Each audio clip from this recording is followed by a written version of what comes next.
So Brent, in the book we talk about tension and interpersonal tensions. I'm just curious, what do you mean by that? When we talk about tension, if you think about an elastic band and that sense of pulling an elastic band, and the more we pull it, the more tension that shows up. And that's really an analogy for how our body works. And when we're in tension sometimes we can be in just in tension with a something that's going on in our day, but often we're in tension with another individual. And so if we keep that tension within ourselves, it starts to grow and grow and grow. And as we know with elastic band, when you stretch it, when you let go, eventually it snaps back. And when we're in tension with somebody else, can be very much the same. If we deal with the tension very early with someone, then we can diffuse that pretty quickly. When we don't, and we keep that tension building, then when we let go, there's a little bit of an explosion that can happen. So, often the word conflict would be used in a traditional sense. We use the word tension a little bit more to speak to what's held within our own body, that feeling that we are having ourselves when we are in conflict with someone else. And so Brent, you're talking a little bit about how, if we don't process that taut rubber band, it can grow and grow and stretch and stretch. Susan, wondering if you can speak to how else conflict avoidance hampers organizational effectiveness. Seems like a little bit of a rhetorical question. In traditional organizations, and I speak from firsthand experience here, as I'm sure many of you will relate to, that when we're in command and control environments where we are subject to bosses' will over our work or our performance, we live in a state of perpetual tension, right? And like that rubber band is always pulled like that. And so what happens there is that anytime any little thing even pokes at it, it can just explode and burst. But when we're leading together and we're trying to create workplaces that are more humane, it's absolutely essential that we acknowledge that conflict is a natural part of our relationships. And the theory is, or the hypothesis, and something that I've seen work real well in environments in which I work, is to just acknowledge this. And it starts, as so many of the practices and the opportunities that we have when we lead together, is making the implicit explicit, right? Like naming when it's happening, being unflinching and saying right? We had this conversation and we left that where it was clear for you that you felt that it was resolved, but it was not resolved for me. And practicing actually being able to name conflicts when they're first beginning can really transform the potential for what's possible when we lead together.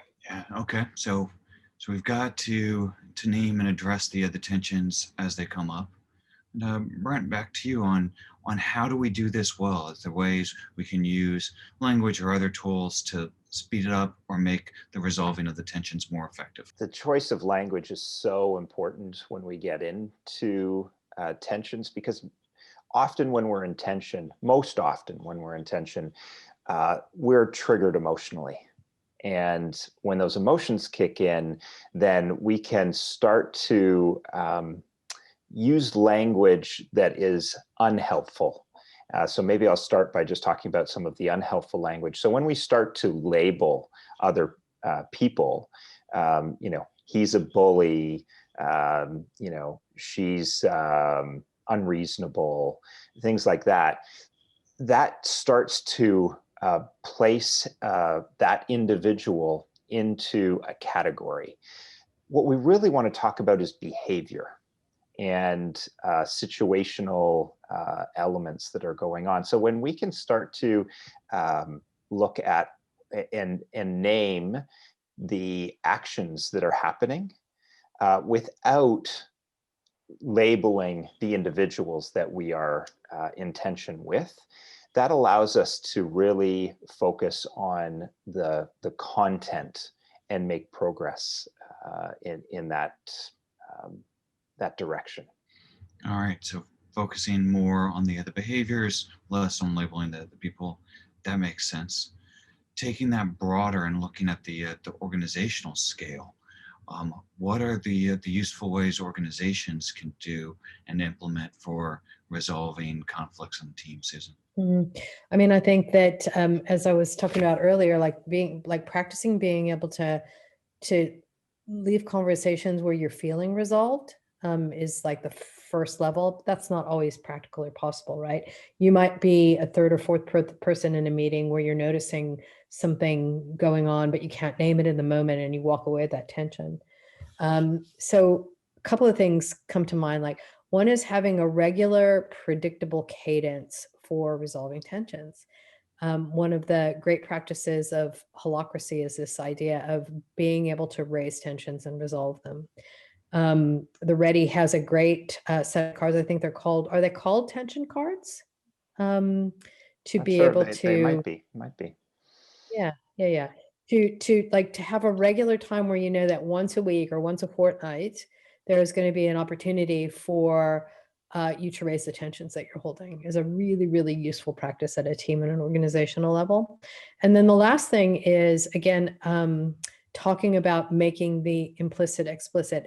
Having a conflict resolution guideline document is absolutely essential, so that we know that if we can't resolve our tensions on our own or one-to-one or in a group setting in a tension resolving meeting, that there is a held clear process for resolving those tensions can actually, take a lot of that tension out of the situation. Yeah, those are absolutely amazing. Looking at making that space and that regular occurrence. I don't think that's one that shows up in most organizations, but it's pretty easy to implement and impactful.